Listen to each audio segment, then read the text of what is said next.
কয়েকজন দাড়িওয়ালা মুরব্বী তাদের তল পেটে ব্যথা শুরু হয়ে গেছে। সোনারঘাট মাধবপুরে বৃহত্তর সুন্নি জোট সমর্থিত বাংলাদেশ ইসলামিক ফ্রন্ট মনোনীত, যার জনপ্রিয়তা আকাশচুম্বী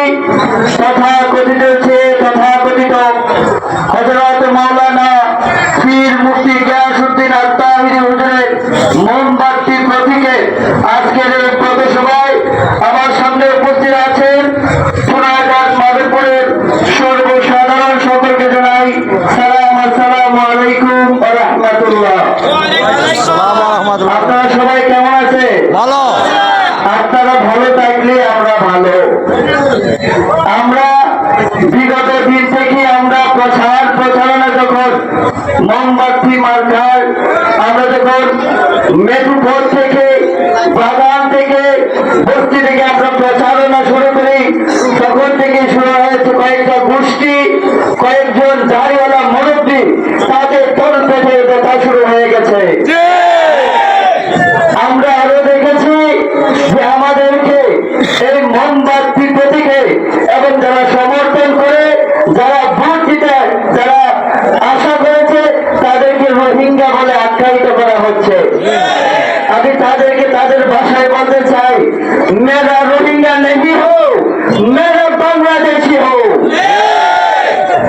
আজকে এই মৌলানা মুফতি গিয়াসউদ্দিন আত্তাহিরির যে জনপ্রিয়তা, আজকে অনেকে বলে যে হুজুরের মাহফিলে এবং হুজুরের যে নির্বাচনী প্রচারণা, হুজুর এক নজর দেখার জন্য এসেছে।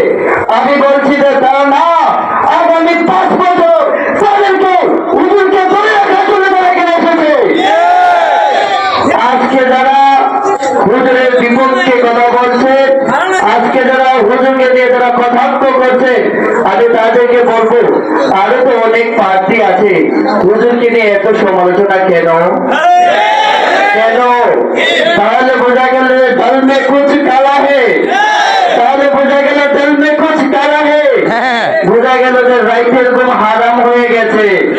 আমি দেখতে পাচ্ছি এখানে যারা দাঁড়িয়ে আছে তাদের মধ্যে ফুটন্ত গোলাপের মতো ফুটপাকা হাসি, সেটা থেকে বিশ্বাস করছি এবং বুঝতে পারছি যে আগামী জাতীয় সংসদ নির্বাচনে 50% কমপ্লিট।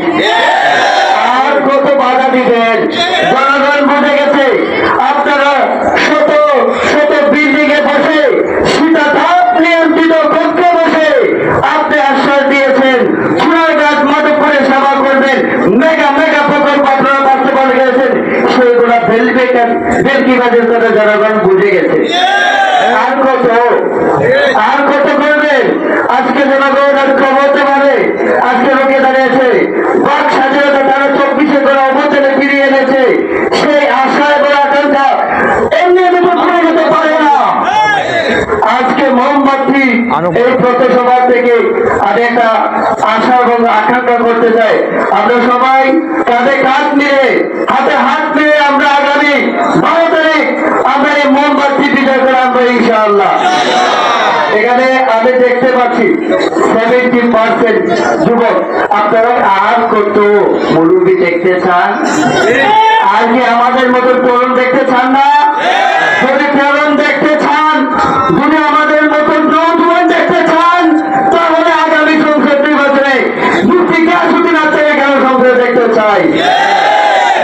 আমরা আজকে থেকে প্রতিজ্ঞা করতে চাই, আমরা আজকে থেকে ঐক্যবদ্ধভাবে আমরা তাহির হুজুরের কাজ করব। আজ নয়, কাল নয়, এখন থেকে আমরা প্রতিজ্ঞা করতে চাই যে আমরা মোমবাতির বিজয় নিয়ে আমরা গড়ে পড়বো ইনশাআল্লাহ। ইনশাআল্লাহ আমরা পিছিয়ে পড়ার জাতি নয়, আমরা সামনে এগিয়ে যাওয়ার জাতি। আমরা সামনে এগিয়ে যাওয়ার জাতি। আমরা গিয়াসউদ্দিন আত্তাহিরি এমনি সোনারঘাট মাধবপুরে আসে নাই, আল্লাহ রাব্বুল আলামিন ওনাকে পাঠিয়েছে। আজকে গিয়াসউদ্দিন আত্তাহিরি হুজুর এই সোনারঘাট মাধবপুরে আসছে দেখে আজকে আপনাদের কদরও বেড়ে গেছে, ঠিক কিনা? না হলে লাউ কদুদের যেমন নদীতে বিক্রি হয়ে যায়, ঠিক তেমনি বিক্রি হবে না ইনশাআল্লাহ। আমি বিশ্বাস করি সুবহানাহু ওয়া তাআলার অসংখ্য লাখো কোটি শুকরিয়া যে আজকে আপনারা এখানে এসেছেন, এই মহম্মদী সমর্থন দিয়েছেন এবং আমি গণ অধিকার যুব অধিকার এবং ছাত্র অধিকার করতে অনেক নেতৃবৃন্দ এখানে এসেছেন। তারা এই গিয়াসউদ্দিন আত্মাহি হুজুরকে সমর্থন দিয়েছেন। আজকে থেকে আমরা মাঠে নয়, পূর্বে থেকে আমরা আমরা কাজ করছি। ইনশাআল্লাহ আগামী 12 তারিখে আমরা বিজয় নিয়ে ঘরে ফিরবো ইনশাআল্লাহ। মার্কা আছে ও জুনাগড় মাঝে